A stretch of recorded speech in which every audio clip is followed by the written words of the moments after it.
I'm going to tell you a story about a little bear called Little Bear Dustcoat. And although my tone of voice might suggest it's for children, well, it's not. So be warned just in advance.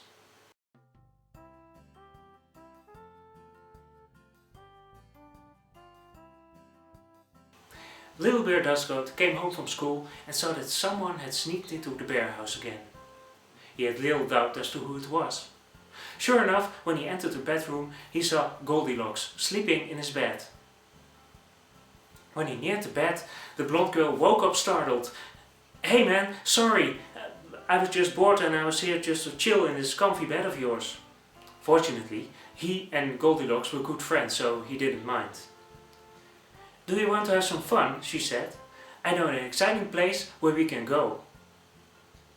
Little Bear Dustcoat listened to her suggestion. A few minutes later, he came running down the stairs. "Mama, Mama," he said. "Goldilocks has invited me to go to a singers club. Can I go there?" "Well, that sounds nice," said Mom. "Of course you can go, but be back by 11. So that very same evening, he and Goldilocks were going to the club. When inside, the little bear started looking around excitedly. But he only saw a bar, some very comfortable looking couches, a lot of other bears, but no singers. A bit disappointed, he sat down. He was joined by a Goldilocks and a bear couple, a male and a female. The female smiled very kindly at Little Bear Dustcoat. "Well, at least the bears here are nice," he thought. So they started chatting.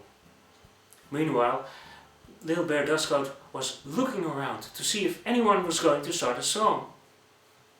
Suddenly Goldilocks and the male bear got up and walked to a door on the other side of the room.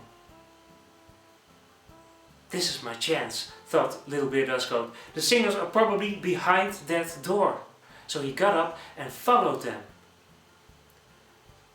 But Goldilocks and the bear entered the room and smashed the door in his face, so he was too late. Little Bear Dustcoat tried knocking, but there was no answer. Disappointed again, he sat down.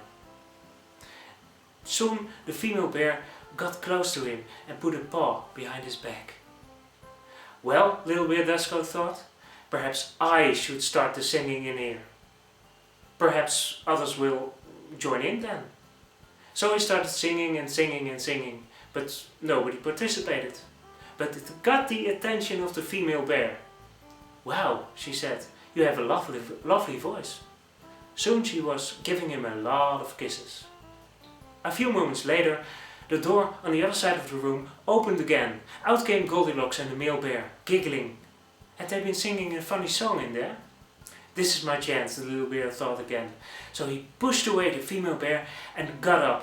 He walked straight to the door on the other side of the room. Nobody was going to stop him now. He had to see and hear the singers on the other side.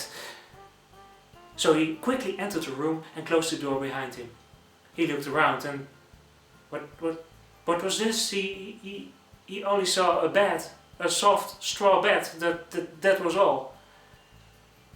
Soon the door opened again. It was the female bear who had been so kind to him. Little Bear Dustcoat looked at her. "What's the matter?" she asked. "Well," said Little Bear Dustcoat, "I came here to see some singers, but there aren't any." "Well," she said, "you're a singer, aren't you? Why don't you give me a private concert? Right here, right now."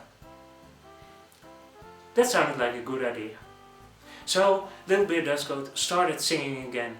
He was singing and singing and singing, but then he stopped. "Why aren't you participating?" he asked. "Well," she said, "I'm not very good at singing. I use my mouth for other things." "Like eating?" Little Bear Dustcoat asked. "Ha!" she laughed. "Yes, of course eating, but I can do some other tricks with my mouth. Can I show you some tricks?" "Sure," said Little Bear Dustcoat. So she showed him a few tricks. Boy, did that feel good. He almost forgot his disappointment. When she was finished, she said, Perhaps we can get some other bears in here, or maybe your human friends, to have more fun together. Like in a choir, little bear Dustcoat asked. Ha, you're a funny bear, she laughed. But it was time to go. It was almost 11 and he had to be home, so he just said goodbye and left. He went home with some mixed feelings, because yeah, he had a good time in the end, but it still was strange that there were no singers in a singers club. Well, little bear Dustcoat thought, perhaps next time I should bring some other bears with me when I go to the club, and they will be real singers. That would teach them to not have singers in a singers club. Perhaps, little bear Dustcoat thought, I can even get a whole choir in there. They won't believe their eyes and ears. Whistling, he continued on his way. Goodbye, little bear Dustcoat. See you next time.